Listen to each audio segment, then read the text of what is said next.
প্রেমিকার ইচ্ছে পূরণে মৃতদেহে সিঁদুর পরিয়ে বিয়ে সারলেন যুবক। নিথর দেহেই হলো মালা বদল থেকে বধূবরণ। প্রাণহীন এক সদ্য বিবাহিতার এই গল্প চোখে জল আনবে আপনারও।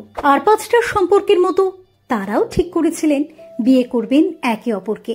দীর্ঘ 8 বছরের প্রেমকে পরিণতি দেবেন দুজনে। ঠিক করেছিলেন একে অপরের অবলম্বনে কাটিয়ে দেবেন গোটা জীবনটা। সেই মতো দুজনেই মনে মনে বিয়ের স্বপ্ন বুনতে শুরু করেন।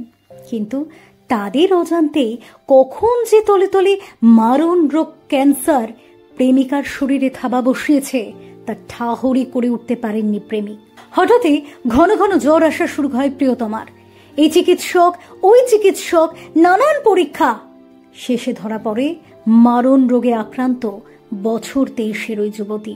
শুরু হয় চিকিৎসা, তবে পাশে ছিলেন প্রেমিক সর্বক্ষণ, একেবারে শেষ নিঃশ্বাস পর্যন্ত। কিন্তু এক সময় হার মেনে নেন চিকিৎসকেরা। লড়াই শেষ হয় প্রেমিকার। অসময়ে চিরঘুমের দেশে চলে যান তিনি। কিন্তু তখনও যে প্রেমিকাকে বউ সাজে ঘরে নিয়ে যাওয়া হয়নি, তাই অধরা স্বপ্নকে শেষবারের মতো ছুঁয়ে দেখতে প্রেমিকার মৃতদেহে সিঁদুর পরিয়ে বিয়ে করেন শোকাহত প্রেমিক। হ্যাঁ, এই যুগে যেখানে ঘন ঘন বিশ্বাসঘাতকতা, গুচ্ছের প্রেম ভাঙার কাহিনী শোনা যায়, সেই সমাজেই দৃষ্টান্ত গড়লেন হাওড়ার সাকরাইলের এই যুবক। জানা যায় হাওড়ার বাসিন্দা বছর 24-এর মৌলি মণ্ডলের সঙ্গে প্রায় 8 বছরের প্রেমের সম্পর্ক ছিল কলকাতার বাসিন্দা বছর 30-এর সাগর বারিকের। দুই পরিবারের পক্ষ থেকে চলছিল 4 হাত এক করার প্রস্তুতি।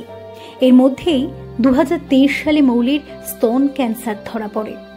কলকাতার SSKM হাসপাতালে শুরু হয় তার চিকিৎসা। একাধিক কেমো দেওয়ার পর 2024 সালের অগাস্ট মাসে একটি অস্ত্রোপচার করেন চিকিৎসক। তারপর রেডিওথেরাপি প্রয়োগ। এরপর ধীরে ধীরে সুস্থ হয়ে উঠেছিলেন মৌলি। এরপর দুই পরিবার থেকে ঠিক হয় আগামী অগ্রহায়ণে দুজনের বিয়ে দেয়া হবে। সেই মতো তোড়জোড় শুরু হয়। আশার আলো দেখতে শুরু করে প্রেমিক যুগল। কিন্তু দিন কয়েক আগে আচমকাই চিকেন পক্সে আক্রান্ত হন মৌলি। তারপর থেকে তার অবস্থার ক্রমশ অবনতি হতে থাকে। সাগরও ব্যস্ত হয়ে পড়েন মৌলির দেখভালে। ডাক্তার, হাসপাতাল ছুটোছুটি, প্রেমিকাকে বাঁচানোর আপ্রাণ প্রয়াস। বিয়ে নিয়ে আলাদা করে আর ভাববার অবকাশই হয়নি তার। এরপর হঠাৎ করেই মৌলির শরীর এতটা খারাপ হতে থাকে যে তাকে ভর্তি করতে হয় হাসপাতালে। অবশেষে গত 2রা মে হাসপাতালে মৃত্যু হয় তার। হ্যাঁ, সাগর তখনও তার পাশে। শোকে পাথর হয়ে যাওয়ার সাগর মুহূর্তে সিদ্ধান্ত নেয় প্রেমিকাকে বেনারসি শাড়ি পরিয়ে গোলাপের মালা বদল করে বিয়ে করে নিজের বাড়িতে আনবেন তিনি। যেই ভাবা সেই কাজ। মৌলির নিথর দেহটিকে প্রথমে নিয়ে যাওয়া হয় তার বাপের বাড়িতে। এরপর বেনারসি শাড়িতে সাজিয়ে কনের বেশে সিঁথিতে সিঁদুর পরিয়ে নিয়ম মতো পরদিন সকালে নিজের বাড়িতে নিয়ে আসেন সাগর। সেখানে বধূ বরণের যাবতীয় আচার পালন করেন সাগর ও তার পরিবারের সদস্যরা।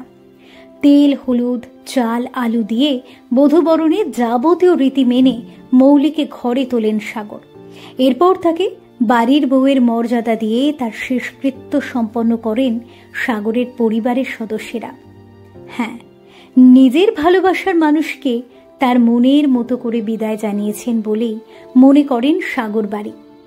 তবে এহেন ঘটনা যে সকলের চোখে জল এনেছে তা বলার অপেক্ষা রাখে না।